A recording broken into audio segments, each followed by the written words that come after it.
Hello, this is Alison from Police Emergency. We just received a call from this number. Yes, I need you to get the ambulance and the police out here immediately. To which address? Please come. I need you. This is a immediate life or death situation. Which suburb or town is that in? St. Clair. Okay, St. so Clair. St. Clair, and what's the nearest crossroad, please? What's the nearest one? Listen, can you talk to the neighbour? I'm flustered. Can you just talk to him? Could you? Because my hand's bleeding. Yeah. Thank you. Can you talk to him? Oh, my finger's broken. I can't. It's all right. Okay, talk to him. Hello? Hi. Yeah. What's happened? I don't know. We was just at home, but she just come in screaming for help. And when suddenly I opened the door, she said, just help me and call the police or ambulance. And she said to me, she had a fight with her mom, I think. Okay. My mum tried to stab me and I killed her, I think. So did she just say her mum tried to stab her? I don't know because of the... Yes. Yeah. With a knife. And in self-defense, I think I killed her. Yes. Can you tell him to come immediately? Yeah, can you please just come immediately, please? Okay, so she believes that she may have killed her mother? Yes. Yeah, she said like this, yeah. Yes. And where, is this at, is that where you are at the moment? Sorry, who, me? Yeah, so where are you at the moment? I'm in Oh, okay, but she's... Yeah. Is she with you at the moment? Yes. Yeah, she's in the front yard of my house. Okay, all right. So how old's her mother? How old is your mother? My mum's dead, I think. How old is she? 57. 57. So is she not conscious? Nah. I stabbed her because she tried to kill me. Okay, and you didn't check if she was breathing? No, we can't Could you go come to there. the house? There's a kid in there. Could you come with me, please? No, I can't go. Sorry about that. Nah. Okay. There's a kid, a 4-year-old kid on the in the house. And is her mother severely bleeding? No, because we didn't go to her house because I'm outside of my house because I can't go there. Okay. Yeah, please. Okay, so do you know what the lady's name is? And my fingers are broken. My Yeah, fingers are broken. her mother was just his name, her name. Jessica Camilleri. Is that your name? Is that the lady's name who called? Yes. Can I talk to her? Lady, can you hear me? Yes, I can. Your name's Jessica? My fingers are broken. Okay. Mum has had enough of me because I admit I've been a challenge and this ongoing thing's been going for months. Anyway, she had enough of me. She grabbed me by the hair and dragged me from my room all the way to the kitchen, and she got a knife and she tried to stab me with it, and I grabbed the knife off her because I thought she was going to stab me, so I stabbed her back. And I was so heated up with anger, I just kept stabbing her, and I took off her head. Her head is, I ran to my neighbour, not this neighbour, my other neighbour before this one, who's on the other side. He was at work. I told him to call the ambulance and the police immediately. He's going to do so, but no one's at home because everyone in the family is at work now. Okay. So he wasn't much help. He said, all I can do is I'll call the police and the ambulance to my address, and I thought it was going to take a bit of time, so I ran to my other neighbour on the other side. Okay. And I had my mum's head in my hand. I know this sounds insane, but I was taking it for evidence to show the neighbour. In the struggle, in the frustration, I didn't know what I was doing. I cut her head off. I chopped her head off with a knife. Okay. What type of knife was it? There was all sorts of knives. There was about 7 knives I was stabbing her with. A few of the knives broke. When that knife broke, I got another one and did the same. Where's the knives now? They're all in the kitchen. There's blood everywhere. Yes. And you're outside the house? Yes. The ambulance and the police have rocked up. Do you want to stay on the phone? No, that's okay. What's your phone number, Jessica? Look, you're better off. This is my mum's phone number, but my mum's not here anymore, okay? She's gone. Okay, what's your date of birth? October 12, 1993. Over here. All right, I'll let you go speak to the police. Yeah, hang up, okay? Okay, bye. Jessica Camilleri, inside the true horror story of girl who beheaded her mother. Warning, graphic content. When she attacked her mother with steak knives to stab her 200 times and decapitate her, Jessica Camilleri effectively made her own horror movie. The tormented young woman who was obsessed with scary film franchises like Texas Chainsaw Massacre, Saw and Jeepers Creepers emerged from her abominable acts like one of her favorite characters. Standing outside her family home in a blue flowered dress drenched in her mother's blood, The then 25-year-old asked repeatedly, "Mum's head is on the concrete over there. Can they sew the head back on?" Rita Camilleri had been butchered by her own daughter, who had blithely dropped her mother's head outside the neighbor's house because she was too busy holding mobile phones. Can you bring someone back to life if they don't have a head? There's nothing you can do. She's a goner. 'Cause I know doctors can do miracles. They can't resew her head. Police officer, that's a bit of a stretch. Camilleri, I thought doctors can do miracle surgeries and put the head back on. No. It was the most bizarre of sights for anyone watching it, replayed at Camilleri's trial on the police bodycam footage starting at 11:43 p.m. on the 20th of July, 2020, when Senior Constable Anthony D'Agostino pressed the record button. Or watching her at the police station the following day, still covered in her mother's blood, gesticulating with her hands sheathed in brown paper evidence bags. From the stories during the NSW Supreme Court murder trial of Jessica Camilleri, it was a strange and torturous life led by her with her mother, Rita. Jessica Camilleri was found not guilty of Rita Camilleri's murder, but guilty of her manslaughter. The story told by Jessica, and by family members, friends, neighbors and psychiatrists who have examined her, revealed what that existence was like before a tragic and probably preventable death. It had almost ended well, or as well as could have been expected, before Jessica carried out the worst of murders, likely motivated by jealousy, fear and, sadly enough, plain old hunger. On the night she died, 57-year-old Rita had been determined to turn a corner and start living a life for herself rather than giving everything to her Jessica and her needs. On the 20th of July, 2019, Rita had stopped her daughter from ordering a second round of Red Rooster, and was threatening to send her back to a mental health unit. In Jessica's mind, Rita was also giving another relative too much attention. In interviews with police and doctors since, Jessica has indicated that she knew her life as she had led it was coming to an end and she would do anything to prevent that happening. The tragedy is the torturous life Rita had endured caring for her beloved and unique but profoundly mentally challenged daughter might have been about to be resolved in a positive way for the devoted mother. Now, Jessica Camilleri sits in Australia's harshest women's jail, a convicted killer. The only person left who would care for her was dead by her own hand, and the few certainties in her looming future entail confinement, prison routine, and 2/3 of every day in a 3M by 4M cell. There will be no access to past pleasures like her favorite pile of DVDs, takeaway food, and shopping trips. Nor the endless hours in the sanctity of her childhood bedroom playing over and over with treasured toys and movie character figurines.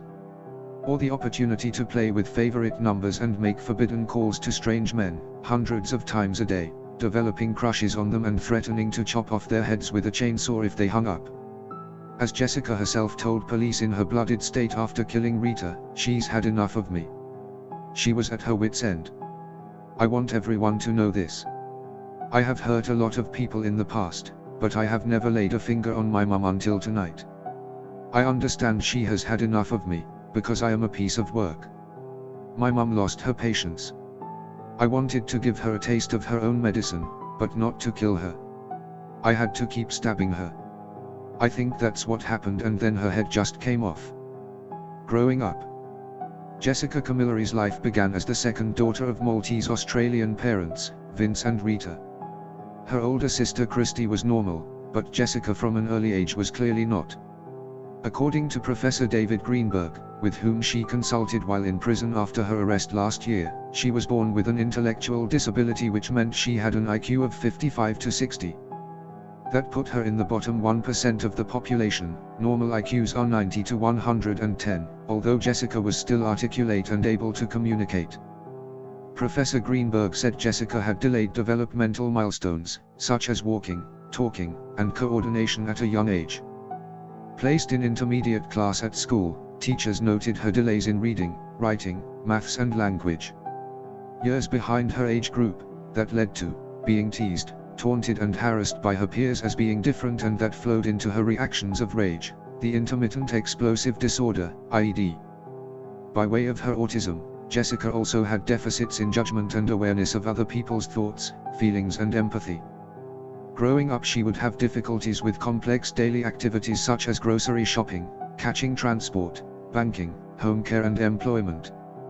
Her autism would also make her fixated on certain things, which unfortunately in Jessica included a fascination with horror movies which was allowed to develop unchecked. She spent hours and hours every day for weeks, months, years, decades looking at the same videos, Professor Greenberg said. Explosive rage bit other students. She was also on the autism spectrum disorder, and would develop something called intermittent explosive rage disorder. This is not just normal anger, it is a mental disorder that usually starts at the age of 6, and intensifies in adolescence and early adulthood.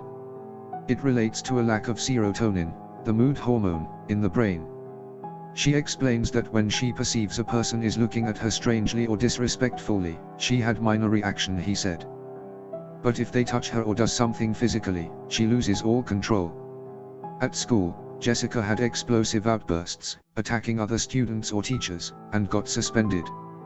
It was almost always females, but on one occasion she bit a male student, and even when they tried to pull her off him, she refused to disengage her teeth.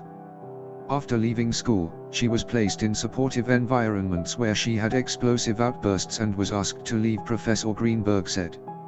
She was unable to cope in all of these environments, so she ended up on disability support pension, and eventually when it came into being, then dis. She won't lose control on every occasion, loses control when there's a stressor, or she perceives provocation. And so from 2013, in fact she was sitting at home. Attacks females, develops crushes on strange men. She prefers to talk to men, because that excites her. She is not particularly interested in talking to women. If they insult her or become angry or distressed by her calls, she becomes distressed, and that kicks into her IED, the court heard. Jessica has favorite numbers and colors, and associates the two together in a condition known as neurasthenia. Number 2 was yellow, 5 was purple, and 3 was green. She would make up phone numbers and then call them and try to speak to people, preferably men. She called the number of a Bangladeshi family unknown to her up to 100 times a day just because she liked their number. In 2018, Jessica began calling the numbers of staff at a Victorian meat company in Daylesford, and developed a crush on the boss, Matthew Layfield. After she had called several male staffers, then moved on to Layfield's wife and sister-in-law, who Jessica told, "I'll cut your head off with a chainsaw and flush it down the toilet." He called Rita Camilleri, saying things were getting out of hand. She had also been aggressive to women in the street and at shopping centers. Jessica had been banned from a doctor's surgery after she became paranoid about a female patient in the waiting room, became aggressive and had to be restrained. Driven to Nepean Hospital in Western Sydney by Rita, Jessica became aggressive with a female nurse. She was admitted at Nepean Peeler Unit Psychiatric Unit for 9 days for an episode of severe mood disorder and placed on lithium for purported bipolar affective disorder and antipsychotic medicines. That had been in early 2018, but by late that year, Jessica was off her medication, which also served to suppress her IED. Parents separated. Jessica's parents separated while she was a teenager, and Vince Camilleri despaired that his estranged wife could not discipline Jessica, and that his daughter treated her mother badly. Rita's elder daughter Christy Torrisi testified at the trial about her sister's troubled childhood and how, once in desperation, her mother had paid a medium $2,500 to get the demon out of Jessica. Professor Greenberg said despite Jessica's low self-esteem, she exhibited personality problems with narcissistic features. She presents as egocentric or self-centered, has a history of demanding attention and a problem when attention not focused on her, he said. She has a sense of entitlement, and an unreasonable expectation of favorable treatment. When her needs are not met, she can be furious. She believes she is unique because of her disability, and her sense of self-importance, and can be exploitive. She feels her disability makes her needs special, fails recognize others also have feelings and needs. She is very sensitive to criticism, and may react with disdain or rage. The day of the killing. By July last year, Jessica had had a reasonable amount of therapy, seen multiple psychiatrists. But the gains have been very small, because of her mental disorder and her 3 conditions, intellectual disability, autism and explosive rage exacerbated one another. The day of the alleged offense, Jessica became very distressed with her mother's preoccupation with another family member. She also perceived her mother had humiliated her in front of a man, who was merely walking past them in a car park. They visited her sister's place and pressure was building up, with Jessica arguing and her mother trying to placate her. As the evening progressed, Jessica asked her mother to call a doctor, but when the doctor arrived she left very quickly in fear of her life. Jessica chased her down the driveway as the doctor escaped in a vehicle. Jessica had been on the phone, calling Red Rooster 3 times at 9:18, 9:20 and 9:21 p.m., agitating for more food. According to Professor Greenberg, she said her mother had told her, "I've had enough. I'm ringing 000 to get an ambulance here and put you back into care, back into the mental health care system." And that's when the attack began. The aftermath. Jessica Camilleri's relatively calm state of mind by the time police arrived, Professor Greenberg said, was not unusual. "I'm of the view her temper quickly dissipated after the alleged offense," he said. "I think this was at the end part of the rage attack. She rapidly de-escalates." In diagnosing her for the purpose of the court trial, he said he found no sign she suffered from schizophrenia or auditory or visual hallucinations. Nor did she suffer from delusions of grandeur such as people who think they are the Queen of England or symptoms of thought control, when a person believes the TV is telling them what to do.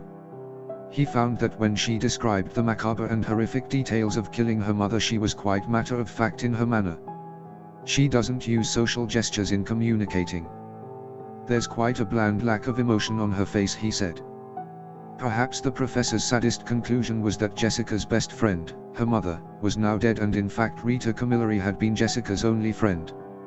In her interview at St. Mary's police station the day after killing her mother, Jessica tells officers, "I don't know how my sister and my dad is going to be towards me after this."